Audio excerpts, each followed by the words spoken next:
What's up, everyone? So about 2 weeks ago, I put out this video right here that showcased how shadows seen in the sequel trailer are casted in the exact opposite direction as Breath of the Wild. So today, we're going to speculate the reasoning behind these different shadows. Now, I am very well aware that this could have just been a change that developers made to bring a new light to the world, that is Hyrule, or it could have been a detail they missed, which I doubt, but you know what, you never know. I think we're aware of these possibilities, but where's the fun in that? So for today, we're going to see if seasons are truly coming to Hyrule, and how my trip to Alaska helped me put some logic to the shadow incident. Which, speaking of Alaska, I want to personally thank everyone for their good wishes while I was on my honeymoon. And while I'm giving thanks, 1,000+ subscribers in 2 weeks. 1,000? Really, guys? Thank you. Thank you to everyone that's been here since day one. Thank you to all the new subscribers. And thanks to everyone that showed support to my last video, which is currently at 25k views. I never even knew that was possible. There were people on both sides of the fence for this video, and I fully understand. That's why next week I'll be uploading a full in-depth analysis of the sequel's theme, so no information is left out. So keep out an eye for that. Or you could, I don't know, maybe subscribe so you won't miss out on it. Yeah, you know, that's a thing. But yeah, shadows. So first, let's lay down a foundation with which we will create our speculations, and then decide whether they hold any ground. If we are to assume that Hyrule is located on a planet that is the same as Earth, we can say that it's tilted on a 23.5 degree axis, has a full rotation of 24 hours, and revolves around the sun. Simple, right? Alright, let's talk first about the possibility of a tilt of the planet causing these changes in shadows. So at first, it was a very compelling thought, but after further research and messing around with the globe, it didn't add up. Check it out.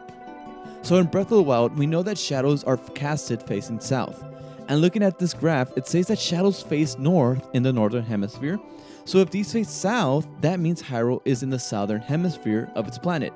Now, if Ganondorf were to use his evil magic to wreak havoc and change the tilt of the planet for the sole purpose for the shadows to face north, well, check out what would happen.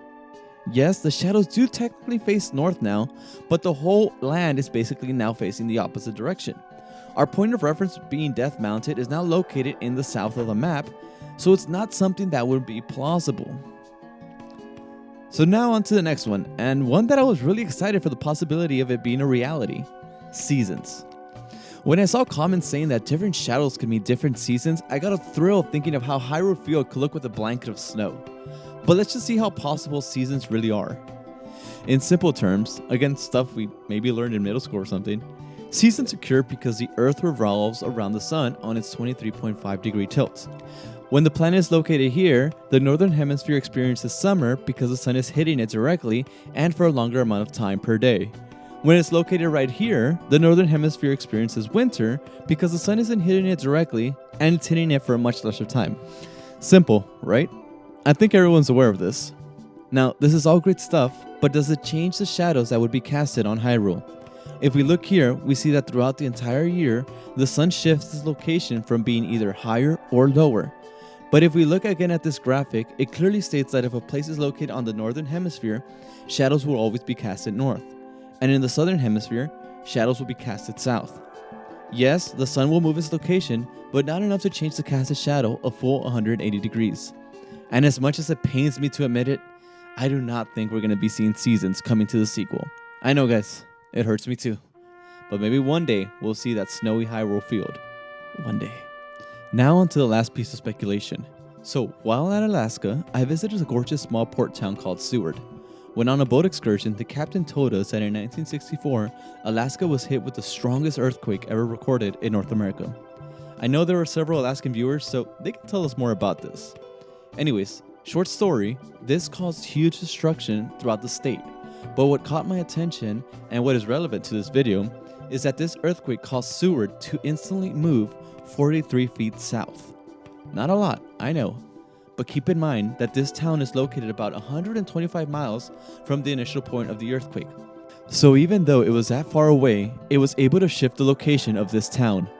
Now, in the sequel trailer, when we see Hyrule Castle being lifted up, we see the earth quaking. And after I learned about this information, it hit me. This could cause the land of Hyrule to change its exact geographical location. Now, you may be thinking, but Ace Monkey, Hyrule's so huge compared to Seward. How could an earthquake move that much land? Well, actually, thanks to the Bread Pirate, we found out that Hyrule is approximately 5 miles in length, 6.1 miles in width, and approximately 22 square miles. And how big is Seward? Well, would you look at that? Almost identical. Uncanny. Now, we also have to take into account that the earthquake in Hyrule is happening right in the center of the land, so moving more than 43 feet is very much possible. So my best bet is on an earthquake just lifting up Hyrule and push it somewhere else. This has many other implications if true. For example, if Hyrule did indeed just move to a different location, it could have collided with a new land. This would allow for the game to introduce new locations that haven't been explored yet. Maybe it shifted to a location where there are Sky Islands located, which would explain why there's no Sky Islands in the first game. Wait a minute, that actually kind of makes sense. What do you guys think about this? Now, do I believe that Nintendo will ever include this into their game? Yeah, probably not. Of course not. I doubt they will ever go into this much detail. Now, is it fun speculating and further discussing the possibilities? Absolutely. Of course. Yes, I love it. I know I may have missed other reasons as to the change in shadows, so if you have any other ideas, let me know. Or if you agree or disagree with my earthquake speculation, let me know. Again, I want to hear your honest thoughts. Thank you again to everyone for the support. Thank you all for your comments, and a special thanks to Zelda Mythos for sending me a very detailed email with information that helped with this video. I really haven't yet recovered from the craziness from these two past videos, but here we are. Next week will be the in-depth analysis of the theme, so see you then. I'm Ace Monkey, have a great day, and thanks for watching.